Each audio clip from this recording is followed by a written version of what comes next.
Dun, dun, dun, dun, dun, dun, dun, dun, dun, dun. Insert the music here. Insert the music here. All right. Good evening, tribe, and welcome to Merriwether's World, episode 87. Can you believe it? 87 hours of me and you on Thursday evening. Pretty awesome. Lots of people showing up already. Hey, lots of people showing up already. How you doing tonight? So for those of you new here, I am your host, Dr. Mark Merriwether Vorderbruggen, author of Idiot's Guide Foraging. There aren't actually holes in the book. This is the effect of green screen. Creator of the Foraging Texas website with over 225 currently edible medicinal plants here in Texas and all sorts of useful information.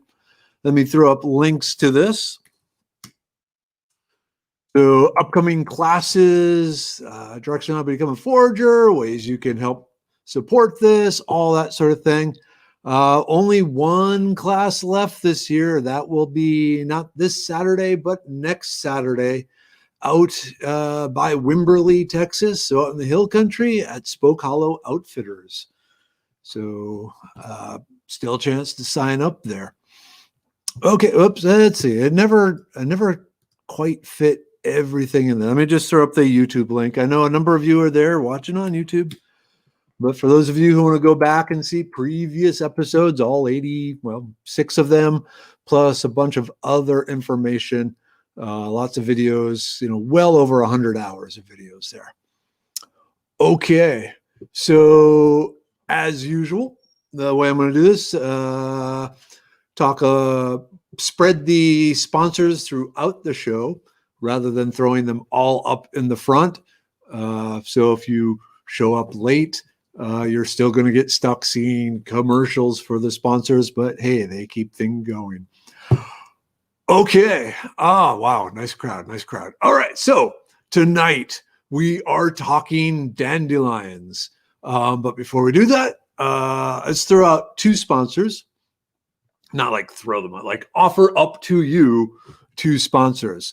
So got to do a huge shout out for Wazoo Survival Gear. They are co-creators. So me, them, Dr. Nicole Appelian from History Channels Alone came up with this wonderful bandana. Excellent Christmas gift. And like I say, the colors are much more vivid than they're showing up on my camera. It's a whole green screen thing. But they are the ones that pay for the StreamYard account that I use to broadcast out to you. So they, more than anyone, are responsible for this. So please give them some love. Okay. Yeah. All right. That's good. We'll go there. Okay. So I guess what I need to do next is, whoops, what's going on here? Oops. I miss having Merriwether here to run all this stuff.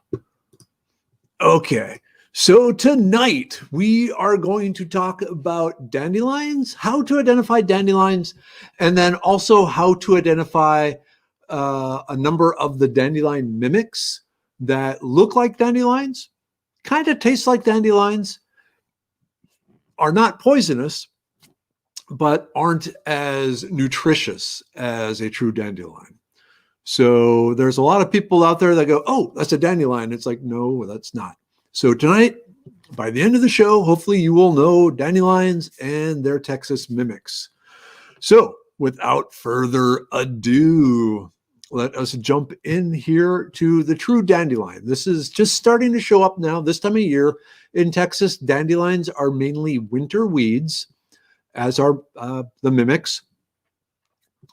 If you think about it, well, those of you from the north understand that Texas winters are very, very similar to northern summers. And so a lot of the summertime weeds up north, like Minnesota, where I'm from, are actually wintertime weeds down here. People seem to think in the wintertime, all the plants go dormant. And it's like, no, that's some of the best foraging time ever. Case in point, we got dandelions.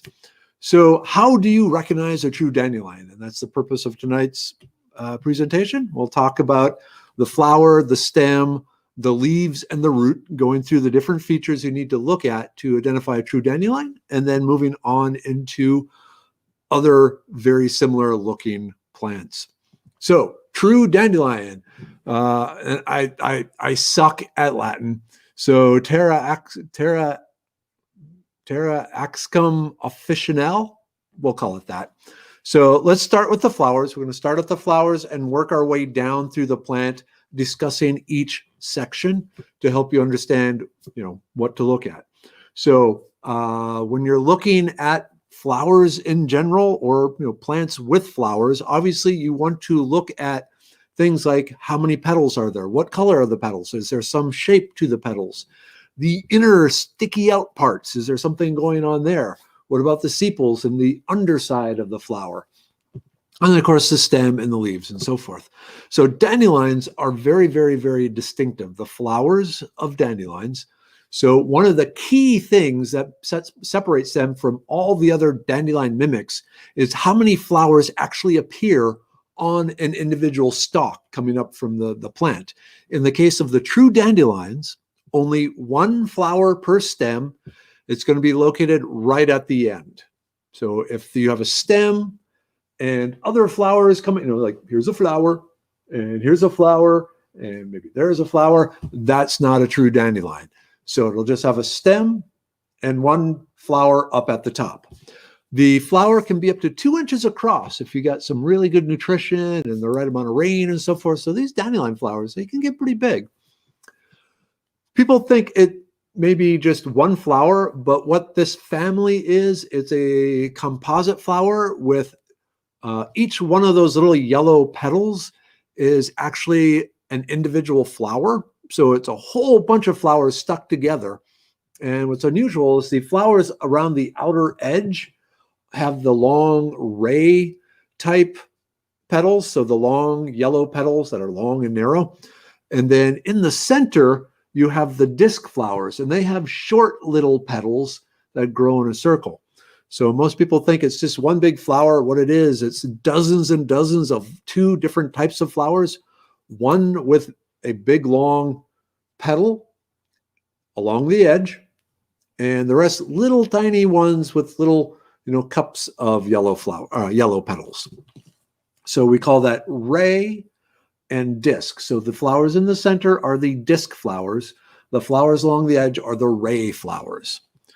Okay, the petals themselves, the ray flowers along the edge, they'll grow out in a basically a straight-sided rectangle, and at the end they will end with Bart Simpson's hair. Everyone knows Bart Simpson. Bart Simpson has been around for a long time. Now, I believe Bart Simpson is eligible to be president now, but that's beside the point. So yeah, you'll have each ray flower will be fairly straight-sided, and at the end with a series of spiky teeth. The center, where we have the things sticking up, so not the flowers, not the petals, but the male and female portions of the flower. With the dandelions, they're going to have yellow anthers and yellow styles, so it'll have a thing sticking up. The stalk sticking up out of the center flowers is going to be yellow and yellow. And then at the top, I don't know if I can do this, it's going to have actually more like this, what we call the bilobed stigma. So can I zoom in? I wonder if I can zoom in. I can't zoom in.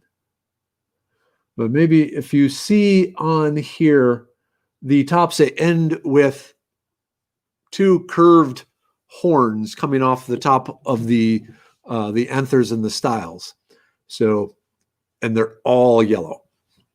Oh, you with me so far? Yellow flowers, ray flowers, disc flowers, and then totally yellow center, sticks coming out of the center of the disc flowers. And at the top of these little tiny yellow sticks will be these 2 curly-cued little pollen-producing bodies there, the stigma. Okay. The other key characteristic is the bracts. So surrounding the yellow flower, you will have a 2-layer system or 2 bracts. You'll have a tall, dark bract, And then just below it, you're going to have this lighter green, shorter bract. So this Kermit the Frog collar, those on the dandelion, there'll be 2 layers, one really tall, and then dark green, and one really short, light green. So that's the flower. So there's a bunch of structural features here we're looking. We're 1, 2, 3, 4, 5, 6, 7 structural features, maybe 8, depending on how you want to count some of them, just in the flower alone. That's why you look at details. Okay. No question on the flowers. Okay, good. All right, moving on. Whoop. Oh, wow. What do you know? What's going on here? Why are you?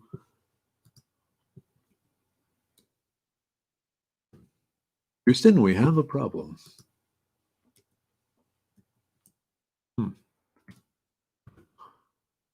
Try this again.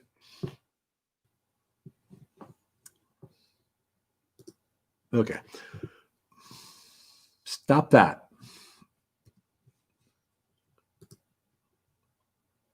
Hold on. I don't know why. It's like trying to do its own thing. Let's just shut everything off. Okay. Let's start here again. What happens if I do that? Okay, cool. So where do you find the dandelions in Texas? So mainly in East Texas. So over here, a little bit up here, a little bit up here, but generally not the hill country. The hill country doesn't have the right soil, especially the right soil depth for true dandelions. So East Texas people, you're in luck. A few other places of Texas, you're doing okay. But hill country and South Texas, out of luck on that. Okay.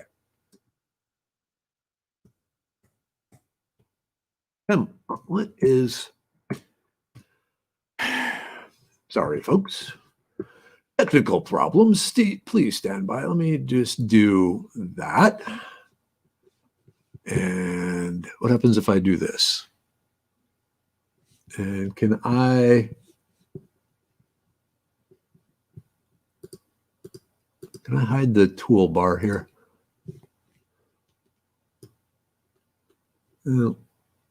Okay, we'll go like here. All right, you know what? Rather than continue to fight with it. Oops. Oh, come on. Sorry, folks. Why are you... All right, screw it. Okay, so continuing on, let's talk about the stem. I wonder if I can make that, let's just take me out of it. You know what? Actually, no, we need me in it because I do puppetry. Okay.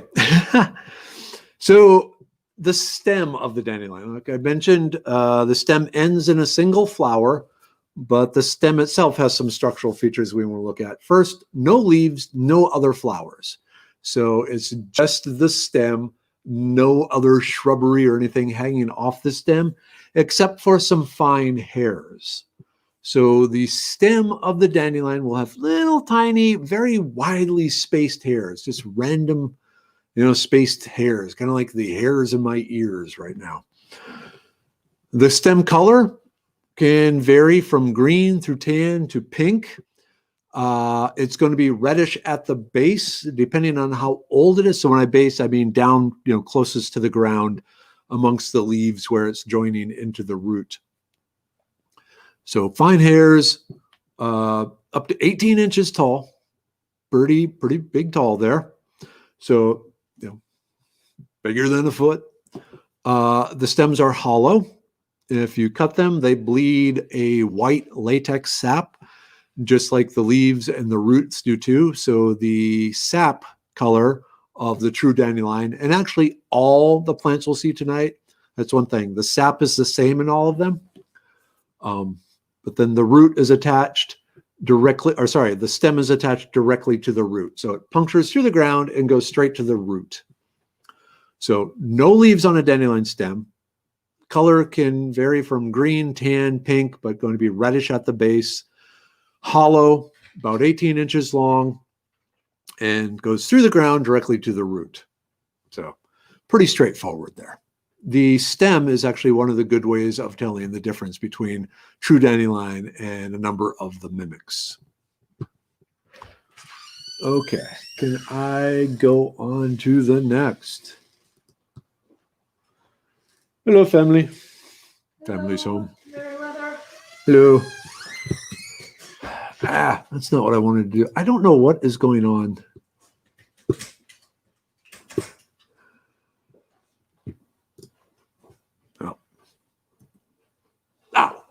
That worked. Okay, so now let's talk about the leaves. Oh, cool. 84-year-old teenage mom. You've talked about your 84-year-old teenage mom. She sounds cool. Okay, so the leaves of the dandelion, they grow in what we call a basal arrangement. So they grow, kind of in a, I don't know if I can do this, a circle coming out of the root. So each leaf goes down through the soil down to the root, growing in a circle. The edges are what we call deeply toothed or serrate. So if you can see it, can I? Oh, wait a minute. I have an idea. Yeah, cool. Okay. So you can see along the edges, very sharp points, but very widely spread out, kind of a random sawtooth. And you will also notice that the leaves are asymmetrical. So you got this side of the vein doesn't mirror image the right side. So left side and right side are not mirror images along the center vein. Okay, let me just shrink this down just a little here. Okay, the center vein itself, out at the tips of the leaves, it's going to be greenish in color. But like the stem, it's going to change to a dark red color the closer and closer it gets to the root. So the stem will change colors, being green at the tip of the leaf and darkening down to kind of a reddish purple color there at the base of the leaf. The leaves can be up to 10 inches long, pretty good size. And then they will be hairless. There will be no hair on the true dandelion leaf, none on the top, none on the bottom, none along the edges.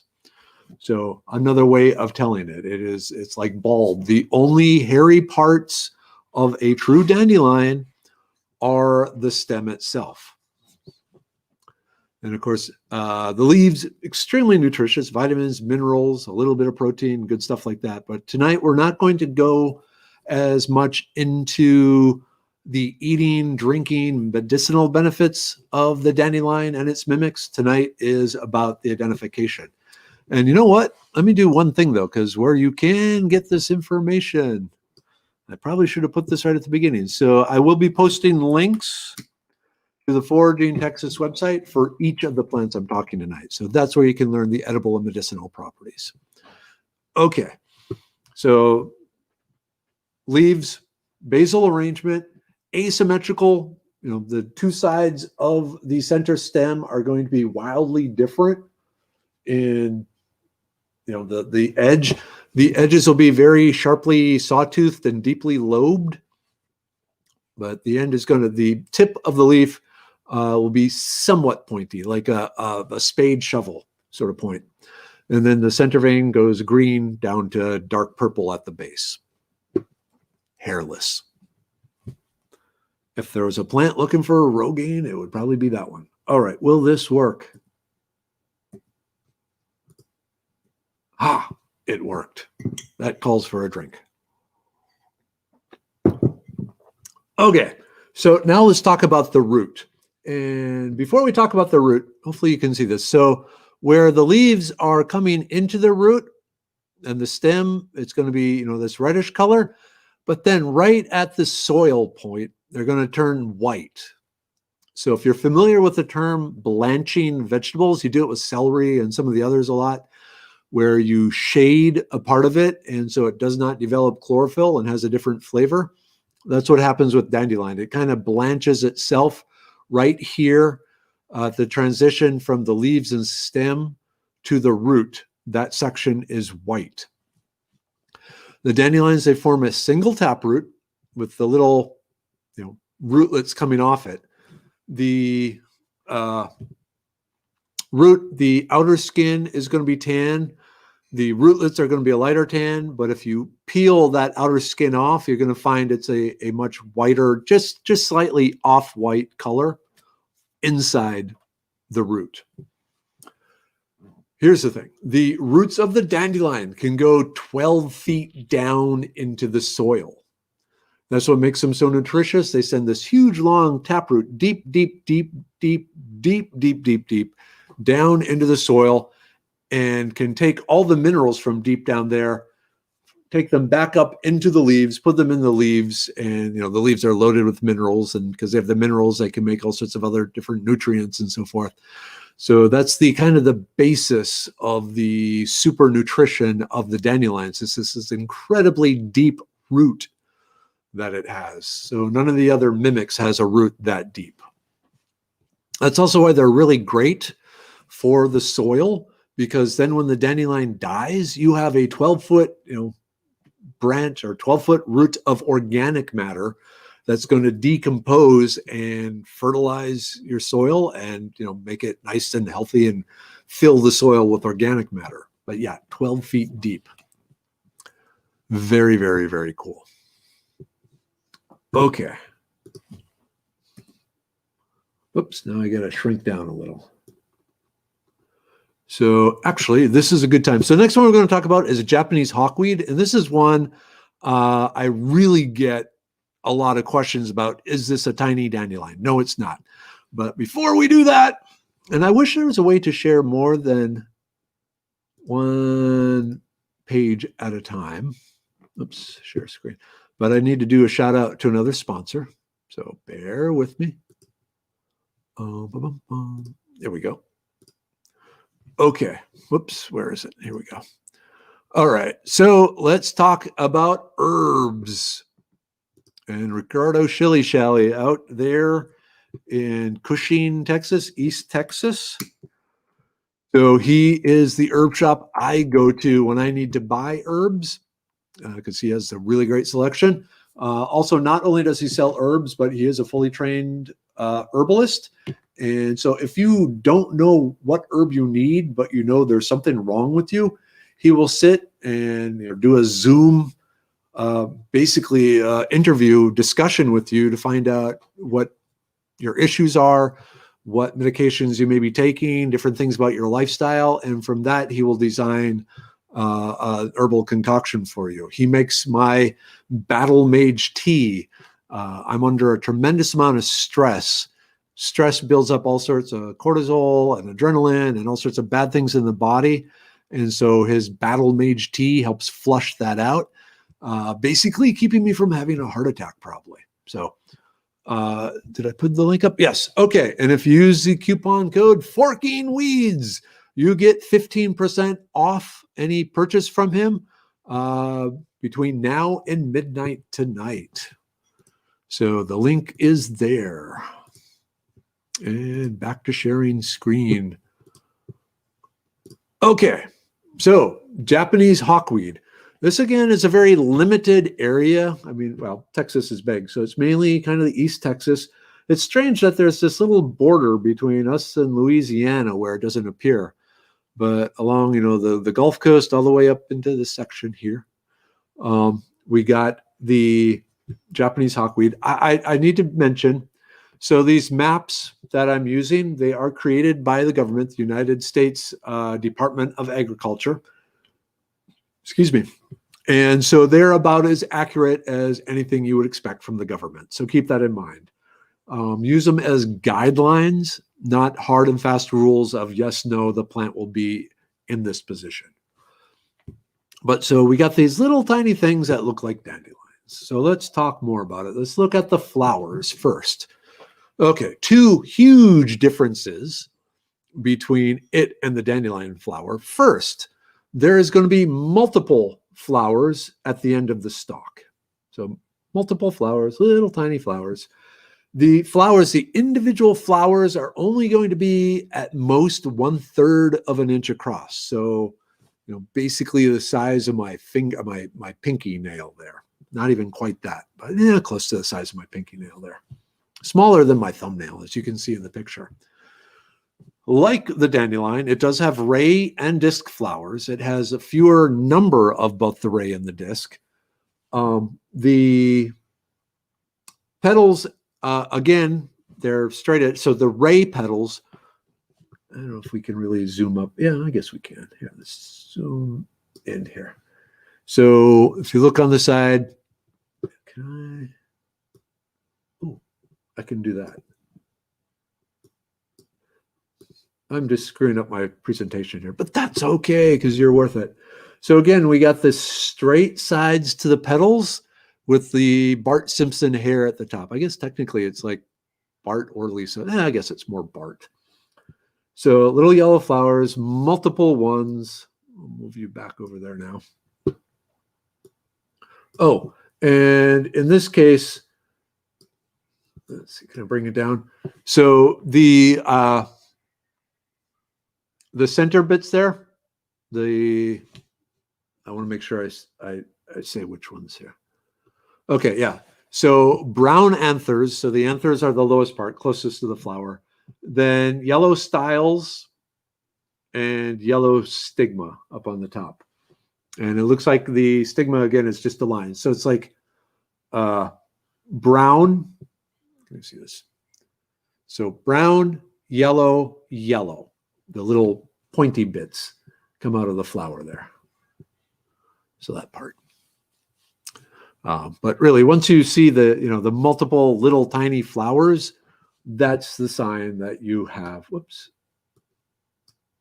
What are we doing here? There we go. The Japanese hawkweed. Move that back up there. So that's the flowers. 1/3 inch cross, multiple ones at the end, and kind of spread along the stalk. Oops, what are you doing here? Okay. So let's talk about the stem now. So similar to the true dandelion, the stem has no leaves along it. It has the multiple flowers up at the top, but there are no leaves coming off the stem of the Japanese hawkweed. The color, you can see green to purple. I don't know if it's showing up as well for you, but it'll be greener up towards the flowers and then turning kind of a dark purple down towards the base of the stem. Like the dandelion stem, there are fine hairs on the stem of the Japanese hawkweed. So that's another thing. Surprisingly, as small as this plant is, though, the stem can get 24 inches tall. So the stem can actually grow up taller than the dandelion, than the true dandelion, like 6 inches taller. So especially in areas where they're not mowed, where they can just grow and grow and grow, the leaves of the Japanese hawkweed can get quite big, as we'll see in the next slide. But the stems, yeah, they can go longer than a true dandelion. They can go 24 inches long, but you're still going to end with just the tiny, tiny flowers. Like the true dandelion and like all the mimics we're looking at, the sap will be white. So it's going to have that latex in it, small amounts of latex. And like the others, the stem, it's non-branching. It just goes directly into the ground and attaches to the roots. So recap, green, the stem is green at the top, purple at the bottom, kind of fuzzy, no leaves on it, but ends in multiple flowers. And then at the other end, at the base, it goes directly into the root and can be up to 2 feet tall. Pretty cool. Oops. Okay. The leaves, similar to the true dandelion and a number of the other things we'll be looking at tonight. The leaves grow in that basal arrangement. How do you want to pronounce it? Basal arrangement. So in a circle off the root. The edges have rounded lobes. If you remember, the dandelion had the sharp, pointy, knife edge, saw edge. These are more the molars, if you will. They're just kind of rounded edges. The vein pattern is what we call pinnate. I forgot to mention that with dandelion, but pinnate is where you have one center vein and then the other veins come off it. So we have one center vein and then all the other veins come off that center vein. So pinnate, think like a Christmas tree almost. Okay, like the dandelion, it is going to be somewhat asymmetrical. It's going to have maybe a little more symmetry than the dandelion, but in general, it's still going to be asymmetric. The two sides from the center, like the left side, the edge pattern is not going to be a direct mirror of the right side. So asymmetric. The leaves, usually when you start noticing it, the leaves will be about 3 inches long, but they can get up to a foot long. And they'll be kind of curved, kind of arch-shaped. So they'll come out of the ground and then, kind of go up and then curve back down. But up to 12 inches long, they are hairy. So top side, underside, they'll be slightly fuzzy. You can feel it, you can see it, especially if you pull out a magnifying glass. The Japanese hawkweed leaves are hairy. To dandelion leaves, no hairs whatsoever. So important there. Very, very common weed in East Texas, not so much anywhere else in Texas. Well, I guess a little bit along the coast there. Okay. Whoops. The roots. Unfortunately, I don't have a picture of the roots. But if you were to pull it out of the ground, and then one of the nice things about this presentation is it told me I need to go get pictures of the Japanese hawkweed root. But the Japanese hawkweeds, instead of putting a single taproot down, they put a fibrous mass of roots down. So when you kind of think of normal roots instead of just one carrot-like thing, if you pull it out of the ground, it's just a bunch of different roots going out and then little rootlets coming off it. So not a taproot. What we call a fibrous root with many different roots coming out of the base of the plant into the soil. These roots will be 4 inches to 8 inches long, so not the 12 feet of the true dandelion. Oh, do I have it here? Yeah, let me grab it. Nope, I don't have it. Hold on one second. This is why those classes are free. So you see, I got the knife here just to put it in perspective. Let me do it here. Yeah. So this is the knife. It's longer than my face. I have a very long face. And I don't know if you can see, it actually has measurements on it. So from here to here, this is 6 inches. So the entire knife is more than a foot long. So that kind of gives you an idea of a undisturbed Japanese hawkweed, how big it can actually get. So pretty big, actually. Okay. No questions and lots of viewers. Good, good. That means you guys are picking stuff up. Okay. Let's see if I do this. Okay, I guess, let's see. Let me do this. Oops. Next one. So the next one we're going to talk about is the Texas dandelion. Texas is so cool that it has its own dandelion. And before we get to it, you know what's coming. So stop screen and then share screen. Oops, application window, share. So the next sponsor, Campcraft Outdoors. So let me throw their information up. If you are the type of person who likes going out in the woods with traditional type gear, waxed canvas and carbon steel and wool, they're the people you want to talk to get your gear from. That's what I use now when I'm out in the woods. I have their backpack. Let's see, where is it? Not that one. Where is it? Oh, actually, this is what I use. So nice waxed canvas bag. I can actually get enough stuff for an overnighter. Even if it's during the summer, I can get a whole weekend's worth of food and so forth in here when I'm hammock camping. So great stuff. And if you use the Take 10 code, you get 10% discount. And it links back to me. So it tells them that you came from me. It doesn't get me any money, but occasionally I get credit store credit, and then they send me stuff, which is nice. So I appreciate that. But good stuff. Oh, yeah. So my backpack. I have stuff in it. Okay. Campcraft Outdoors, fine bushcraft gear for those who don't want to take plastic and nylon and stuff like that out into the woods. Okay. And share screen. Okay, so now let's get back to dandelion mimics. The Texas dandelion, not even going to attempt to say the scientific name of this. I have some dignity. So yeah, but the Texas dandelion, some other places they call it false dandelion, but we all know it's truly the Texas dandelion. Found in, oops, let me get over here, a good swash of Houston. And frankly, it's probably in these areas here, it's just no government employee has bothered to report it being found there. So keep that in mind. Like I said, these maps are guidelines from the government, not hard and fast locations. So the flowers, again, look very similar to the dandelion, a true dandelion. And actually, this should be, sorry. Okay.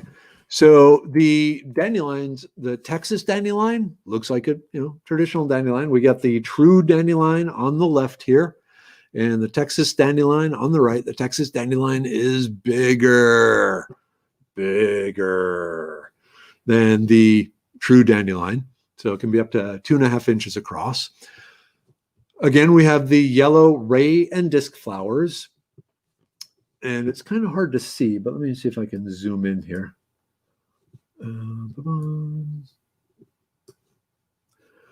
As opposed to the straight side of the true dandelion and the Japanese hawkweed, the Texas dandelion, it has kind of a bow shape. It curves, so it starts narrow, widens out a little, and then narrows up towards the top, and then we get the Bart Simpson's hair. So instead of going straight, it has kind of a bow shape. So hopefully you can see that. Okay, let me shrink back down here. Okay, so the ray flowers, slight bow shaped. The outermost layer of the ray flowers, the out at the edge, you can see it, they have a tan color rather than that yellow color. So I can zoom in there. So we have the normal ray flowers, and then the outermost layer of ray flowers is going to be this tan color. Very distinctive. So that's how you know you have the Texas. That's probably the key sign right there. A few other things. So if we remember the bract, so the Kermit the Frog collar on the true dandelion, you had 2 bracts, dark green long, short light green. On the Texas dandelion, you again have 2 bracts, so the Kermit the Frog color, 1 long, 1 short, but they're going to be pretty much the same color, but the very tips are going to be dark, almost black. So like you got dipped in some soot or something like that. So tan, outer layer tan ray flowers, 2 bracts, same color. So unless you're looking closely, it only looks like 1. Now, if we look inside the flower, inside the flower. So we can see, the stick parts here. So the very base, at the very base of, can I get bigger? I can get bigger. The very base of these center sticks coming out of the flower, those are actually going to be gold. And then the center section, so we have gold here, and then brown, and then yellow at the top. So the golden anthers, the brown styles, and the yellow stigma. So different color than the true dandelion. True dandelion, kind of that gold color, dandelion color all the way through. So pretty clear. very different flowers. And like I said, a lot of times you'll find them growing right next to each other. Texas dandelion, it's edible. The flowers you can eat, the leaves you can eat, even the root you can do stuff with, but it's not, in my opinion, as flavorful as the true dandelion. Okay. Now the stem. The stem is another big difference than what we've seen before. So in this case now, the stem will actually have leaves on it, and these leaves will alternate up the stem. So they'll kind of zigzag up the stem. You can kind of see we got one here, we got one there, we got one there, we got one there, and then another one right here, but they're not directly opposite each other. They are alternating, zigzagging up. The entire stem, it's going to be green. It might be a slightly darker green at the base, but for the most part, it's just going to be green the whole way. It's going to be smooth. This stem will have no hair on it. Very important. Structural feature. Remember, when to properly identify a plant, you want to find at least 5 structural features that match. And so in this case, not having hairs on the stem is a structural feature that we would use to identify the Texas dandelion. The stem itself can get up, 24 inches tall. So again, taller than the true dandelion, on par with the Japanese hawkweed. But whereas the Japanese hawkweed stem is still usually about the thickness of the lead in a lead pencil, the Texas dandelion stem can be as thick as a regular pencil. So much, much, much thicker than really either the dandelion stem or the Japanese hawkweed stem. As always, the sap is white. If you cut it open, it's going to be hollow. And then it does go directly attached to the root. So the main thing here, though, it's green the whole length. It might be a little darker green at the bottom, alternating leaves, and no hairs on the stem. Okay. The leaves themselves, once again, we get the basal arrangement. Do I have, let me just, sorry, I got dandelion fluff on my keyboard here. So, so the younger leaves will be less lobed, and then the more mature leaves will be more deeply lobed. Again, the pinnate vein structure, where you have one vein that runs the center and all the other veins branch off it, doing that Christmas tree thing.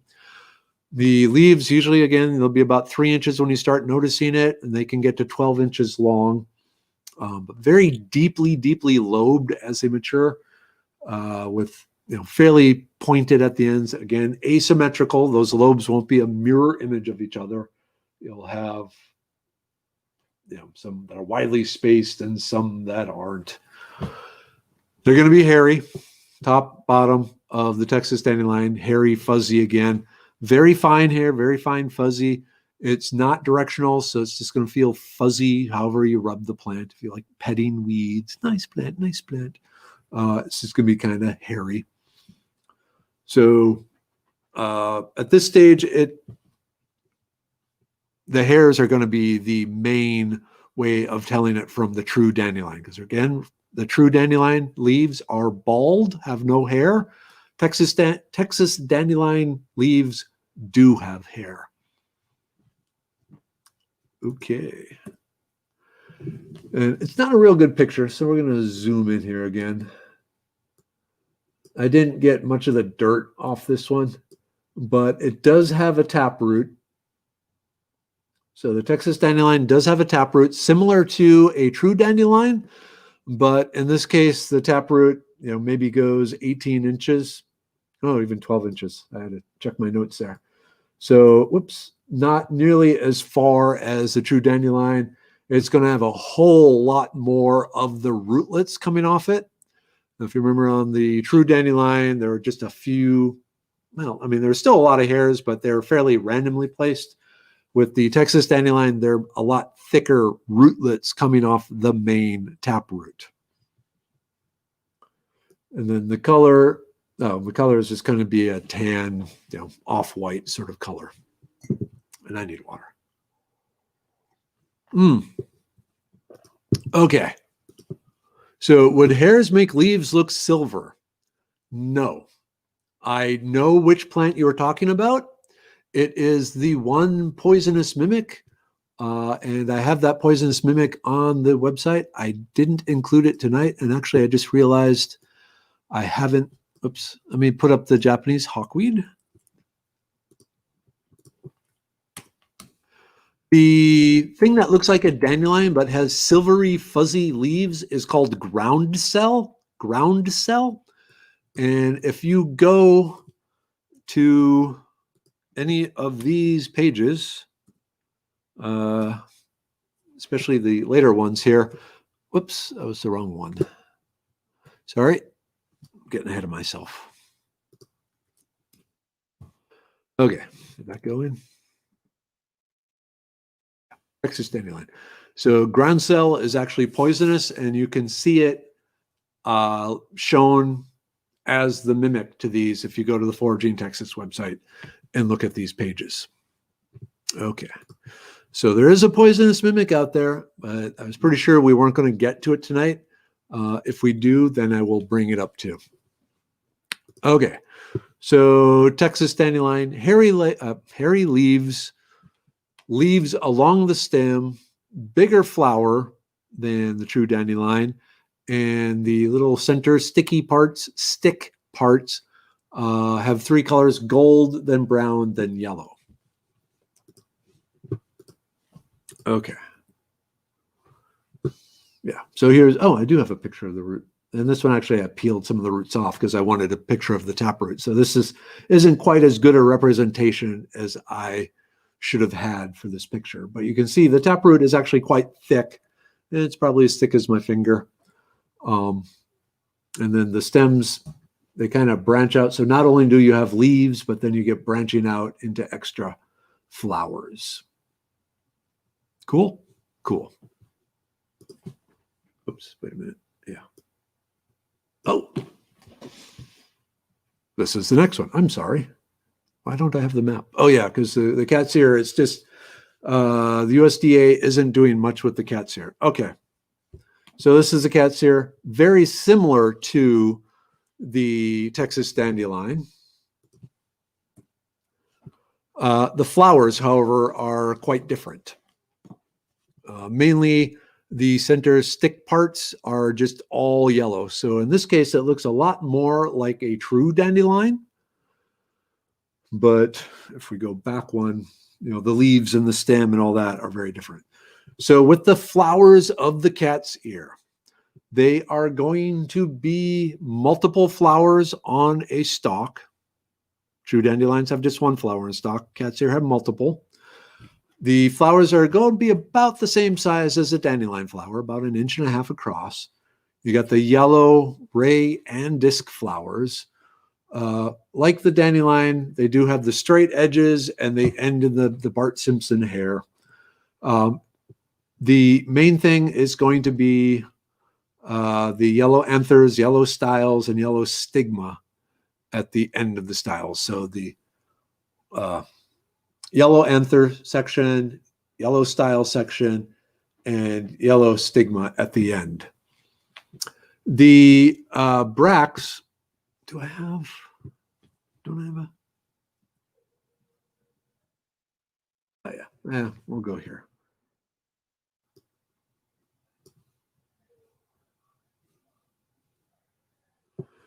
So the bracts, the Kermit the Frog collar, it's just, again, going to be 2 bracts, but the same color.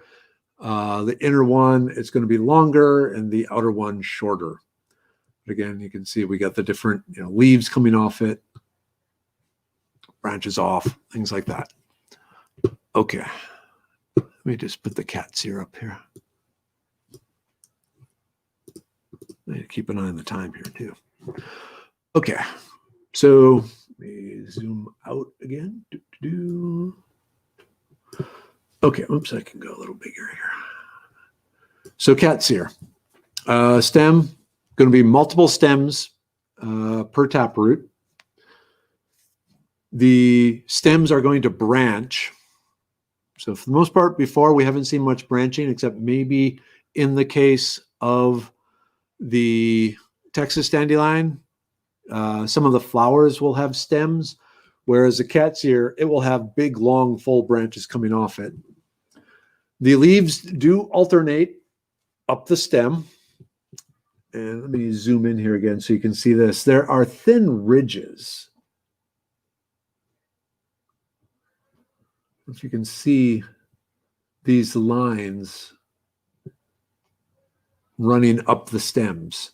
So instead of just being smooth, it's striped with these long, just slightly raised ridges that go up the length of the stem.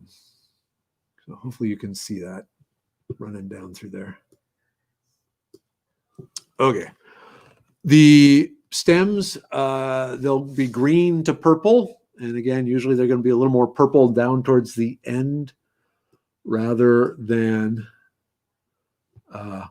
down towards the base, and then more green up towards the top. No hairs, so not fuzzy. They do have the stripes, but no hairs. Up to 24 inches tall, so 2 feet tall, taller than a true dandelion. Hollow, like all of them, white sap, like all of them, attached directly to the root. But really here, green, long stem with the fine stripes, ridges along the stem, and then alternating leaves. Okay, with me so far? Hopefully you're getting something useful out of this. Why is this not? There we go. Wait a minute. Oh, let's just go back to the root here.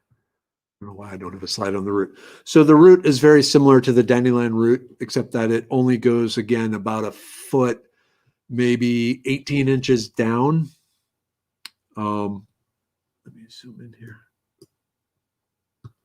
And, kind of looks like an off-white carrot. And the root itself bleeds a white, just like the rest of the plant, bleeding a white from the sap if you break it. Okay. And let's see. Oh, yeah. Okay. Let me do the last plant. Okay, you guys got to promise to stick with me because we're going to go a little long, but I want to get the sponsors in, but I also want to just jump to the last plant here too. So promise me, pinky promise? Okay, cool. Okay, so last one that is an edible mimic that sometimes people mistake for dandelion is the sow thistle. And really, this is one of the harder ones to mistake because at first glance, it really does look more like a thistle than a dandelion, but the flowers look very similar to a dandelion, and so that throws people off. So sow thistles kind of more in the central and southern parts of Texas there, not so much up here, in the Dallas area. I've seen them in the Dallas area, but for the most part, kind of south of the Red River for sure. Okay. So the flowers, multiple flowers per stalk, true dandelion, 1 flower, sow thistle, multiple, up to 1.5 inches across. So it kind of looks like the dandelion flowers size-wise. Yellow, ray, and disc flowers. So the overall, it's yellow on both parts. It really looks like a dandelion flower, especially because, again, the petals, kind of go straight and then end in the Bart Simpson hair. The anthers, we can zoom in here. It's a little hard to see. But if you look down at the base of the sticks in the center, the bottom is going to be brownish red, then yellow, then yellow. And also the stigma, the very top part, if you remember, the dandelion had that two curved stigma, bilateral. The sow thistle pretty much just goes up in a straight line. The 2 layers of bracts,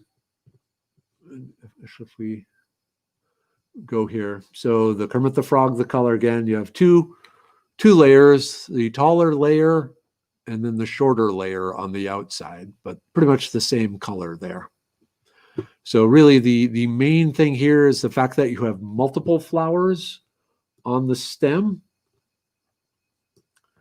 and then the slight brownish red anthers at the base of the sticks in the flowers there. Okay. The stem itself, the stem can get really tall. It can get 36 inches tall. It can probably even get taller than that. It will have leaves along the stem, alternating. It will have multiple branches coming off the stem. So you'll have one main branch, but then you'll have other branches coming off it, like you can kind of see here. And then there will be a leaf at each of the branching points. The stems will be green when they're younger, but a large portion of the stems will likely be purple when you are seeing it. The stems are smooth, so no hairs on the stem. They are hollow. White sap attached directly to the root. At the base of the big south thistles, they can be bigger across than my thumb. Probably not quite an inch in diameter at the base, but really close, easily 3/4 of an inch.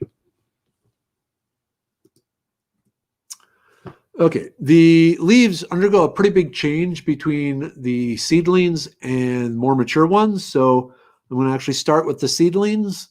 Basal arrangement, and like we always see, the edges will be kind of rippled. So if we can kind of zoom in here. See, along here, they have kind of this wavy up and down pattern. So it's not so much a lobe as much as a ripple down the edge. So like all the others, we got the pinnate form where you have one center vein and then all the other veins come off it. The leaf itself is going to be fairly symmetrical at this stage. So both the left and right sides from the center vein are going to be pretty much identical. Color. The veins are going to be purplish, especially closer to the base. And in fact, the purple color can be spread throughout all the leaves, especially when young. So not just the veins, but the leaf surfaces can be somewhat purple in color. This stage, they'll get about 4 inches long and they are going to be hairy. Okay. So, oops. Zoom out a little here. And Lamona, I will answer your question in a second there. But as the plant matures of the sow thistle, it takes on, well, first the stem grows and then you have leaves alternating off the stem, zigzagging up. The edges of the leaf develop sharp serrations. So if I can kind of zoom in here. So kind of a sawtooth. This is where it starts looking like a thistle because these points almost look like they should be sharp, but they're not. It's like a mock thistle. So sharp points, but soft and flexible, but a very serrated, sharp edge. Lots of teeth. You can, like the teeth have teeth. It's like double serrate, but they're actually soft and don't prick, don't hurt. Okay. Oh yeah. And then the leaves at this stage, they get hairless. Funky. They lose their hair, like male pattern baldness sort of thing. South thistle pattern baldness. So the young leaves are hairy, but as the leaves mature, they stop being hairy. Okay. Yes, Lamona. So the true dandelion, talked about at the beginning, it has a hairy stalk, no leaves, no other flowers on the stalk, one flower at the very end of the stalk. So if you, after the show ends, it will still be available here on the Facebook and the YouTube things, and I'll be posting all the links and all that. And so you can go back and see the parts you missed. Okay, so, Kimberlyn, yeah, they don't look very user-friendly.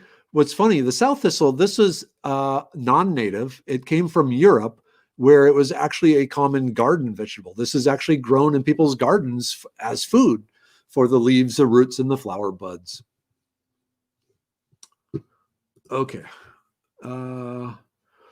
The South thistle roots are kind of interesting because you will have multiple plants coming off the taproot. Oops, got to make you disappear there, Kimberlyn. Oops. There we go. Okay.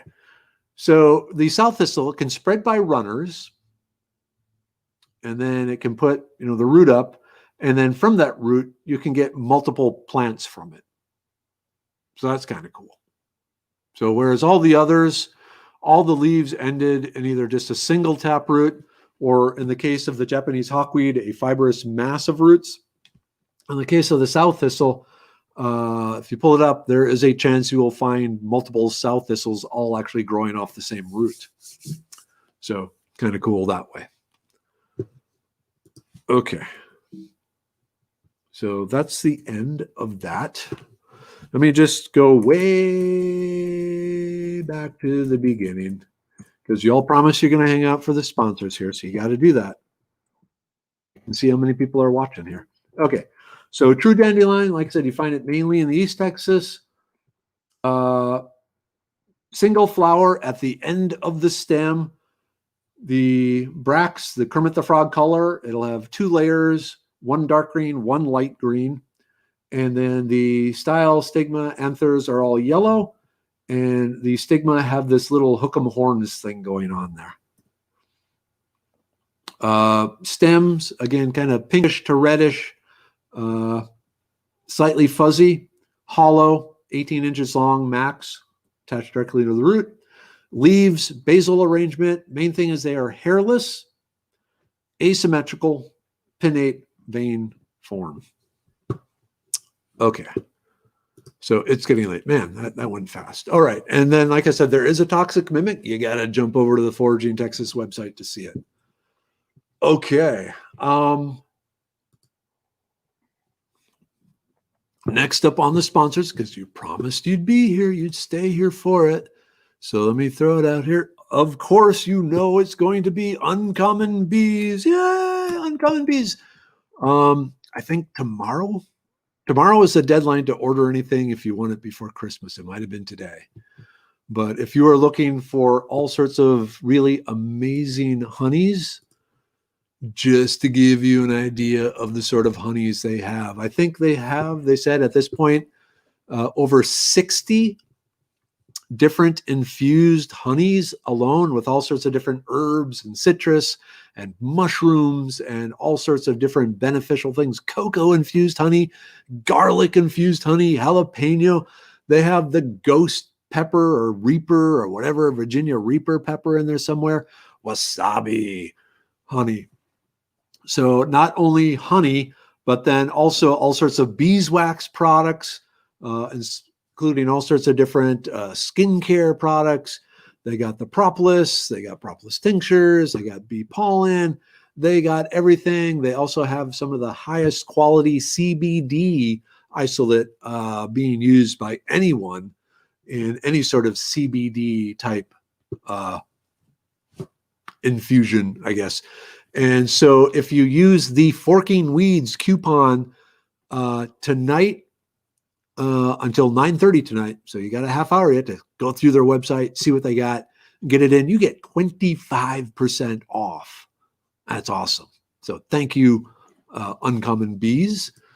And then the other, and this one ties in really well to next week, and that would be the Fear and Dread store over in Vidor, Texas. Okay, I've been looking at night scopes, night vision, because for pig hunting, but they're one of the few places in town that still has firearms available to you, and ammo, and cool knives. If you're looking to get someone a cool, hunting knife or something like that, protection knife, they are definitely the place to check out.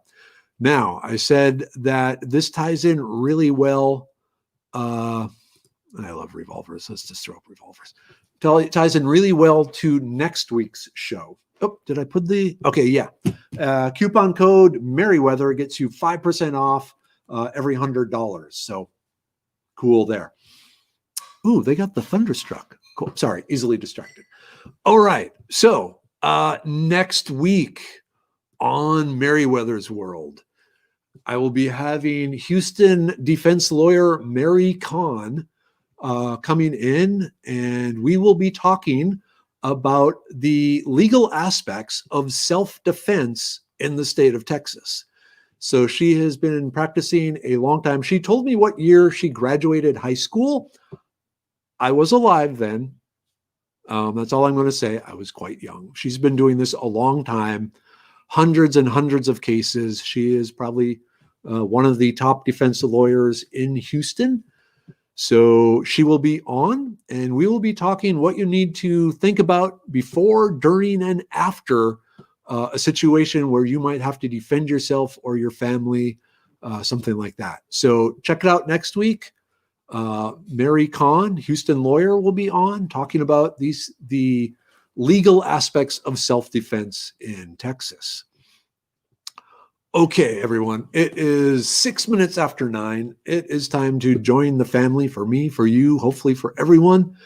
So thank you for hanging out, learning about dandelions. Hopefully you got something useful there. Like I said, my goal with Merriweather's World is to show you the world, to help you understand the world a bit better and how to survive in it in lots of different ways. So yeah, forking weeds is the discount for uncommon bees, Anna. So one word, forking weeds.